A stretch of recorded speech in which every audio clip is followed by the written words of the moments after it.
Grandpa Ken, that's me, reads old books.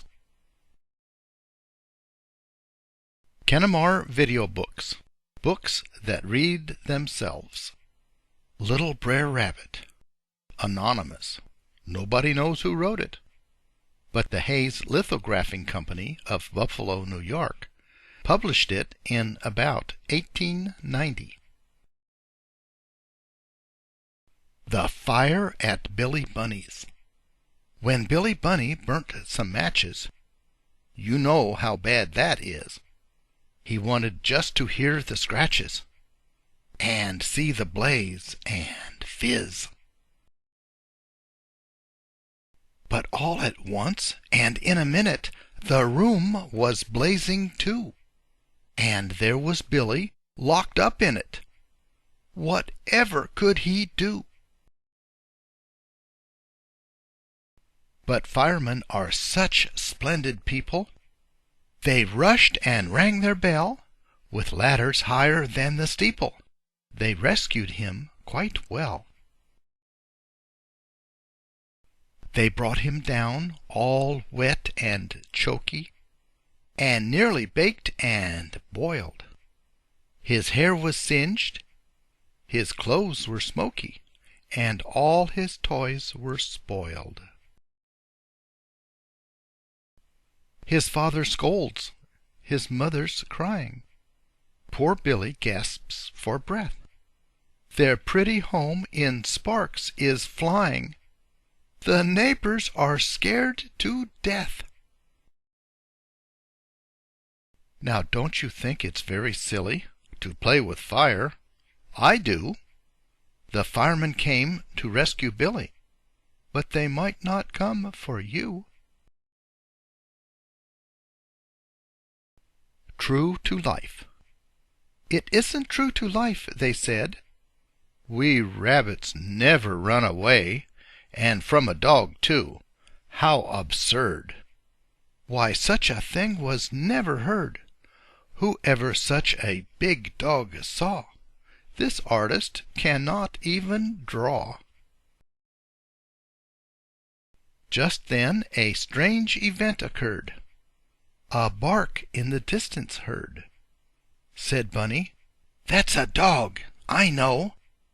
And as fast as ever they could go, in spite of all they had to say, those frightened bunnies ran away. Boasting is a silly habit, not becoming child or rabbit. When you say you never fear, be sure no dog is drawing near. Do not boast at all, I say. That is surely the safest way.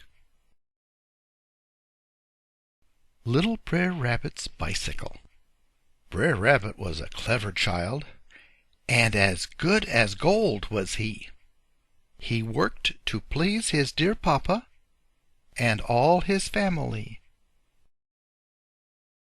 He worked his brain from morn till night on little schemes to please. You never saw him scratch or bite. You never heard him tease. He made a bicycle one day of wood and wire and steel. Oh, it would be a joyful day to see his sister's wheel. He rolled it to the highest hill. His sisters followed after. He mounted with the greatest skill, amid their gentle laughter. He thought 'twere well to make first trip, to see that all were sound. He'd hate to see his sister slip and fall upon the ground. The hill grows steep, the wheels roll fast, and faster, faster, faster. The sisters wonder if it will last, and look for some disaster. He started gently off to glide, as smoothly as a swallow. His sisters envy him his ride, and wish that they might follow. Br'er Rabbit's heart begins to thump. 'Tis hard to keep his seat. With many a thrilling, horrid bump, the stones beneath him fleet. The turn at last Br'er Rabbit tries to steer his wooden steed. Br'er Rabbit rises to the skies. A sorry sight indeed. He turns a flip-flop in the air and lands upon his head. His sisters run in sad despair. They fear he may be dead. His sisters run with anxious fears. The young ones almost weep. Br'er Rabbit says, "My precious dears, that hill was far too steep. The wheel is strong and good as new. We'll try again, I hope. But the next hill I'll ride for you will have a gentler slope." Bunnies in winter. When the winter winds are howling and the snow has fallen white, the bunnies sit by their fireside and wink at the rosy light. Father puts on his glasses, and they all sit quiet to hear him read a tale of the forest, of the fox and weasel and deer. Of the fox so cunning and creepy, fierce eyes and a bushy tail. They feel their fuzzy fur rise up, and they know they are turning pale. Then Mother arises and puts her children to bed. Then she scolds poor Father Bunny for the terrible tales he's read. But Father Bunny is smiling and says, "You know, my dear, the safest thing for our children is the terrible fox to fear." So he reads these tales as a warning, that our children may know just why the safest thing when they meet a fox is simply to turn and fly. If all the world was apple pie, Mr. and Mrs. Bunny were a happy pair, but they disagreed about one thing, and that was their apple tree. "When the apples are ripe," said Mrs. Bunny, "I shall make a jelly for the winter." "No," said Mr. Bunny, "we'll have apple pies, and we'll eat them now." Then they quarreled and called each other silly.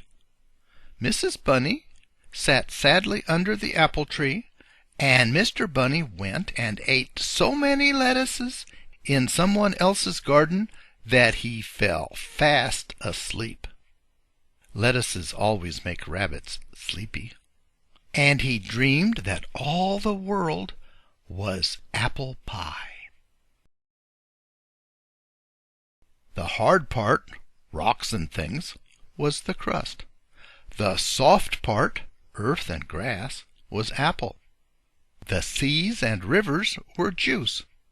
It was very jolly, and he lived on apple pie for years and years, he dreamed, till he got rather tired of it. Then he thought, "But where is Mrs. Bunny?" He searched and searched, but he couldn't find her anywhere. "Oh!" he cried, "I'd rather have Mrs. Bunny back than apple pie. Truly I would." And then he awoke.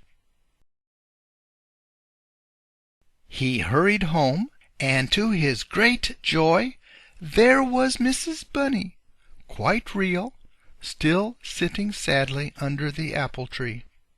He kissed her and said, "I'm sorry I was cross." "So am I," she said.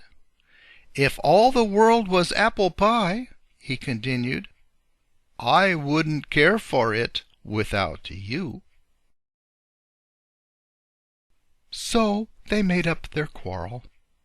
But a sly gypsy dog had been listening to every word and laughing to himself. "I'm surprised," he said. "When the bunnies are gone, I won't leave them anything to quarrel about." And he went off with every apple on the tree. Well,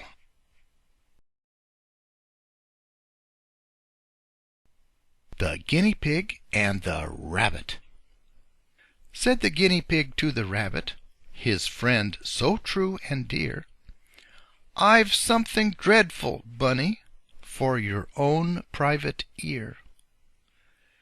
"You'll never, never tell it," the rabbit said. "No fear." "It makes me nervous, Bunny. I cannot sleep at night, and all day long I tremble and simply shake with fright. You'll not repeat it, promise?"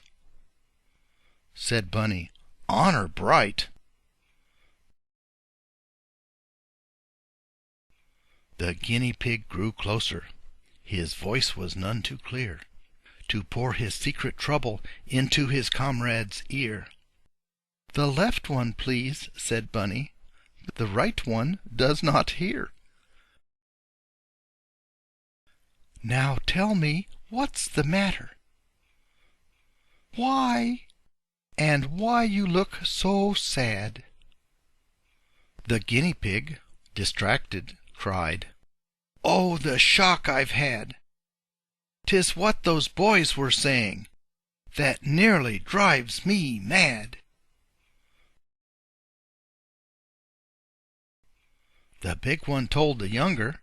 They sat there on the rail. "Ted, if you hold that fellow up by his little tail, his eyes will drop out, certain. That trick won't ever fail." I saw the look Ted gave me. He means to try, I know. And then, oh, dearest Bunny, his precious eyes will go. The rabbit had a chuckle. Ha ha, ho ho, ho ho. "You poor foolish piggy, no need to turn so pale, or trouble on what the boys have said while sitting on the rail.